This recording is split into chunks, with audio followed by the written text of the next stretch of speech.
Yeah, man, it's the 14th of February, 2022 is Valentine's Day. Happy Valentine's Day.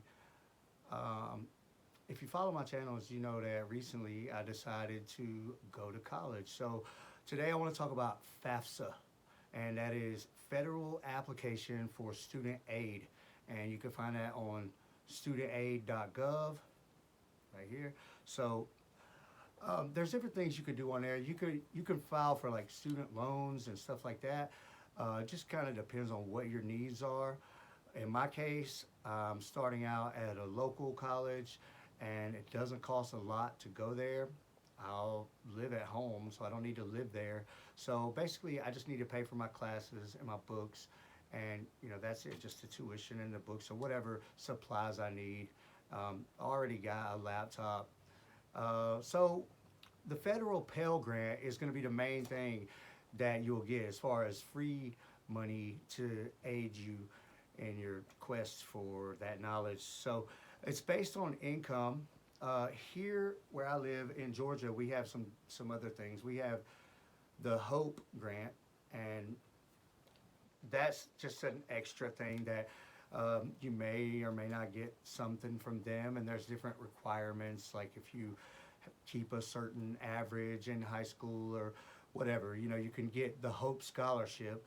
But I did get some Hope Grant, but not very much. My main thing was the Federal Pell Grant, Pell, and you also may get some from the CARES Act, some grants from the CARES Act, and once you get all of that stuff done, you fill out the application on here and you get it all done, you would go on to your banner web.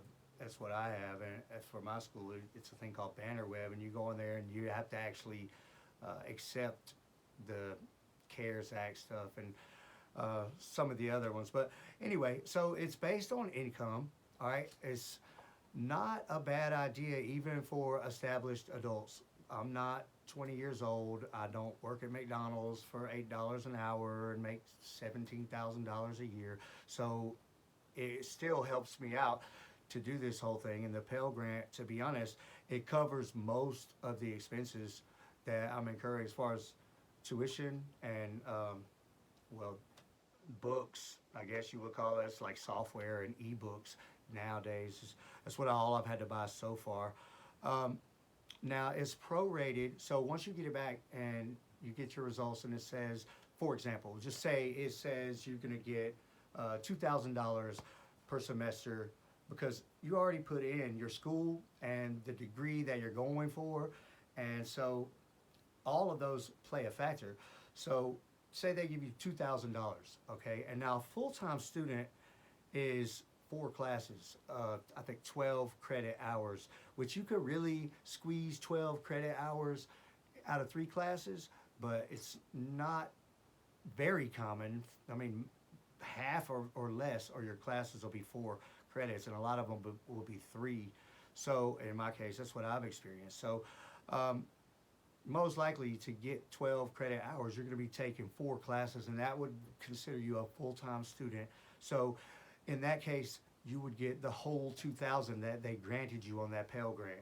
Now, if you're a full-time employee or something like that, or you're a parent that has to take care of children or any other reason, then you're just not a full-time student. Now, you could be a 3/4 student, you're taking like 3 classes, you could be a part-time student, so if you're taking like 2 classes. So if you were to take 2 classes, they would prorate that, and you would only get 1,000 of that $2,000 grant. So they base it on the classes that you're registered for. So if it says 2,000, but then you only register for half of the classes and do part-time student, don't expect to have that whole money coming back to you or as a refund or anything else, because you're not going to get it. They're going to prorate it. The amount automatically changes, so there's nothing that you have to do. It's just the class. It goes off of the classes that you're registered for, and it's all tied in with your school, whatever college you're going to. They'll have the information from FAFSA, and everything is automatic. So you don't have to do anything with that. But just know you're not going to get that full amount unless you really are a full-time student. So it should also, I asked a lot of questions. So talked to my academic advisor, and it should work for multiple associate's degrees. And what I'm trying to do is, since I'm going computer programming and several other degrees like cybersecurity and web development and some other things like that, they require some of the same classes. So basically what that means is, as long as I'm within the time frame, and certain things like core classes or like the way I understood that she was telling me that they have forever, but certain classes, like if you go for computer programming and some of the stuff that would be sensitive to date, like it would get old if it was 10 years later. So they're only good for 5 years. But within 5 years, you should be able to take all your classes for 2 degrees. But the second degree requires some of the same classes, so I won't have to take all the classes because I've already got them. So as long as I'm within that time frame, I can get a second degree, a second associate's degree, and that would basically be covered too. They're not going to cut me off just because I already have an associate's degree. You still would be able to get federal aid as long as you're registered and you're applying for it, and it's still going to be the same. It's the way I understood it. I also was told that it's even good if you're going for like bachelor's, which I will, but first I'm going to get these 2 associate's degrees, and then I'll probably transfer to a bigger school. It'll probably cost more, and go for my bachelor's there. But once you get a bachelor's degree, you're not going to get free money to go to school anymore. So if you're trying to go for your master's degree, from what I understand, they're not going to give you any free federal aid to do that. So, but it does, I was told that it will work on the double major, and I thought that was pretty cool. It's like buy one, get one half off. So, you know, if this class is required for both degrees, I only take it once and I get those credits towards both degrees. So that was a good thing. Let's see, what else? I was told that it can be extended because everything is based on a time frame, and if you exceed that time frame, then you would have to reapply. But the lady told me pretty much that as long as you're making academic progress, that the FAFSA would probably still help you out even if you went past the allowed amount of time that was originally planned. So, you know, with that said, I started looking at 66 credits is what I needed for my degree. And the 2 classes that I'm taking for this semester are 4 and 3, and that's 7. And then if I do the same next semester, then that's 14, okay, in a year. And I need 66 to get the degree. And this is an associate's degree. And so I'm like, wow, that's not going to be, you know, I don't want to spend 5 years doing one associate's degree. So I actually went and registered for what they call a mini-mester class, because I'm ahead of my 2 classes and I've got 100 in both of them. And so halfway through the semester, they start another mini-mester, and they cram in 8 weeks, they cram a whole class into that. And you can get those credits. So that's what I'm going to do. I'm going to do that, and that'll be my 3rd class for the first semester, and that's going to put me at 10 credits. And then I'll do the summer semester, 2 classes. I've already registered for those, and that'll be 7 more. So, and then I'll probably do 10 for the fall semester, and that would be 27 for the year. And that's way better when you're looking at needing 66.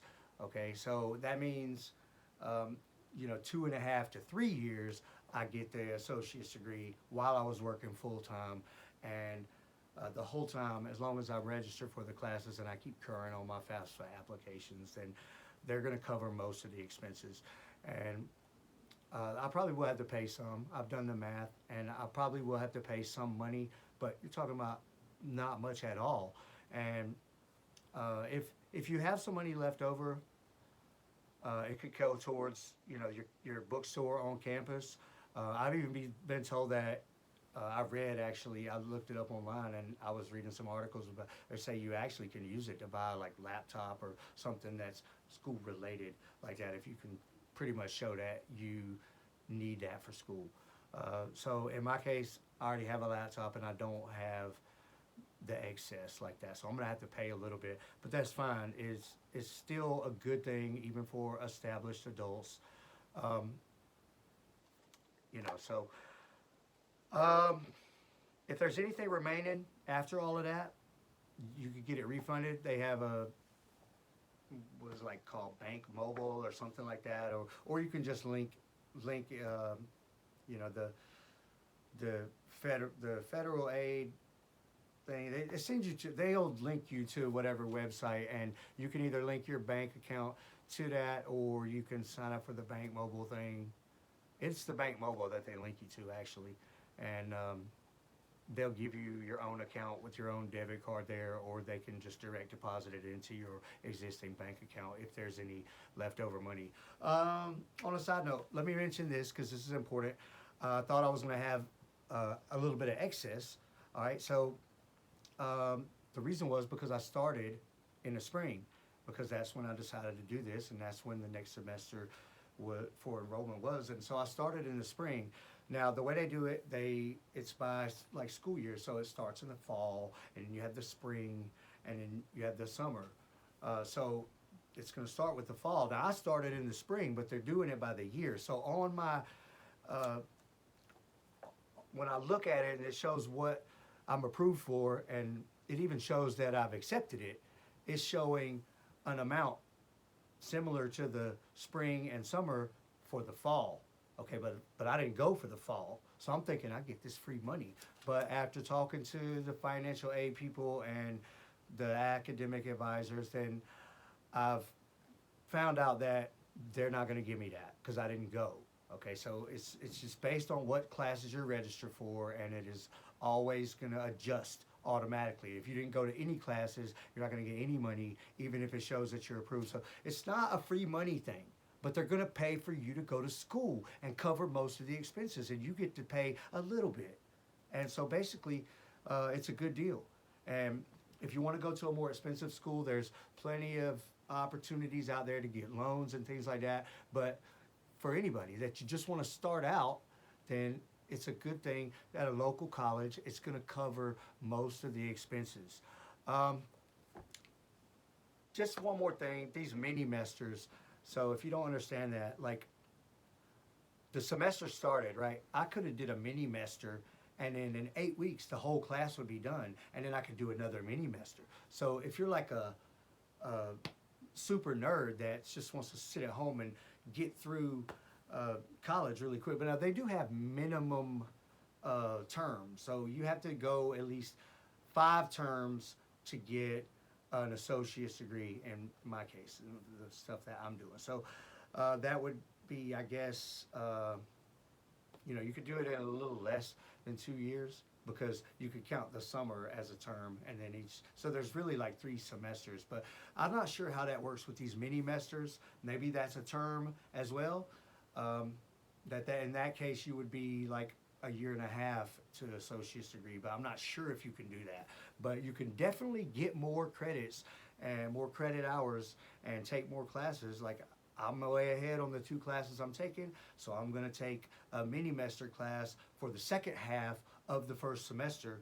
And so I want to go ahead and get very far ahead on my 2 that I'm in now. That way, if it hits me hard, and I can still keep up with it, because like I said, I work full time, and then I'll do the summer stuff. And in the summertime, it's looking like it's going to be a good idea to do some of the extra requirement stuff, like I'm going to do in the summertime. I'm going to do like a English and music appreciation, like elective type classes, and that are, they're not all required, but it's like choose one, and you got one is required. So if those type of extra classes are good to try to cram into the mini-mesters, I think.